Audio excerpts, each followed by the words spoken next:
We all must suffer one of two pains. Regardless of your choice of lifestyle and what you want to do, we must all suffer one of two pains. The pain of discipline or the pain of regret. And what we suggest to everybody is to consider the disciplines, because disciplines weigh ounces, regrets weigh tons. You don't want to substitute a discipline for a regret. In our opinion, that would be a poor choice. Now, you can do it, but some things are poor trade-offs. The old prophet said, what if you gained the whole world, but it cost you your soul? Would that be worth it? And with a bit of intelligence, we say, no, that doesn't seem worth it. Even if you got the whole world, if you traded your soul, that experience would be so bitter and so awful and so devastating, it wouldn't be worth it. What if you got some gain by greed instead of legitimate ambition? I'm telling you, it might taste good up front, but it's going to turn bitter in the belly. Imagine being on your deathbed and standing around your bed, the ghost of the dreams, the ideas, the abilities, the talents given to you by life, but you, for whatever reason, you never pursued those dreams. You never used those talents. You never used those gifts. You never used those abilities. And there they are standing around your bed looking at you with large angry eyes saying, we came to you. And only you could have given us life. And now we must die with you forever. And the question is, if you died today, what dreams, what ideas, what books, what leadership, what voice, what story will die with you? Our world is and always will be a constant battle between the life of ease and its momentary rewards and a life of discipline and its far more significant rewards. Each has its own price, the price of discipline or the price of regret. We will pay one or the other. It's much easier to complain about the economy. It's much easier to complain about our elected officials. It's much easier to talk about the recession. That's much easier to come up with excuses and why you can't do it.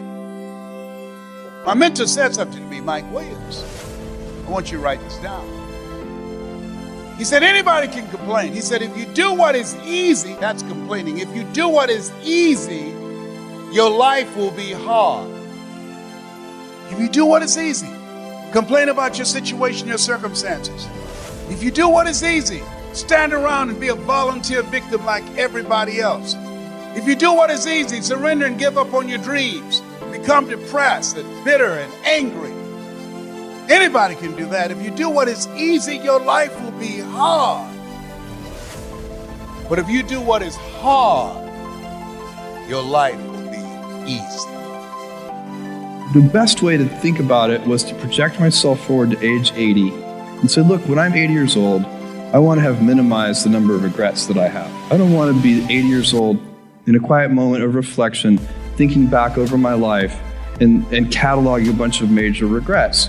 And I think that regrets, our biggest regrets, in most cases, you can murder somebody, okay, you'd regret that. But in most cases, our biggest regrets turn out to be acts of omission.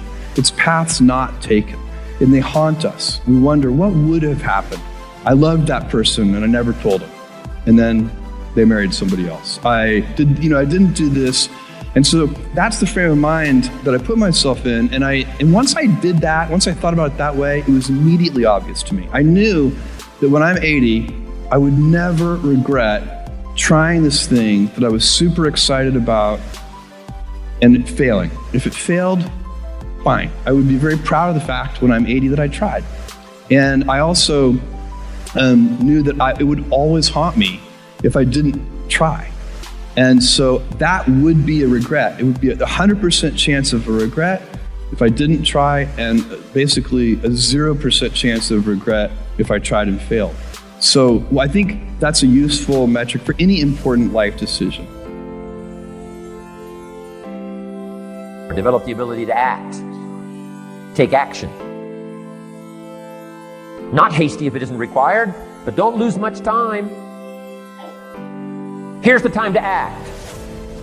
When the idea is hot and the emotion is strong. That's the time to act. You say, Mr. Rohn, I'd like to have a library like yours. See, if you feel strong about that, what you got to do is get the first book and then get the second book. Before the feeling passes and before the idea gets dim, action pronto, action immediate, action as soon as possible. Because if you don't, here's what happens. We call it the law of diminishing intent. We intend to when the idea strikes us. We intend to when the emotion is high. But now if you don't translate that into action fairly soon, now the intent starts to diminish. And a month from now, it's cold. A year from now, can't be found. So act. Set up a discipline when the emotions are high and the idea is strong and clear and powerful. That's the time to set up the discipline. Somebody talks about good health and you're stirred. Right. I need to get a book on nutrition. Get the book before the idea passes and before the emotion gets cold.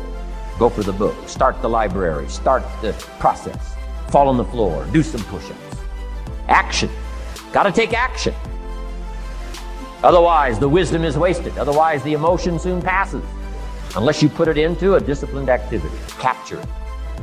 Disciplines is called how to capture the emotion and how to capture the wisdom and translate it into equity. Disciplines. Now, here's what's important about discipline. All disciplines affect each other. In fact, here's a good philosophical phrase. Everything affects everything else. Nothing stands alone. Don't be naive in saying, well, this doesn't matter. I'm telling you, everything matters. There are some things that matter more than others, but there isn't anything that doesn't matter.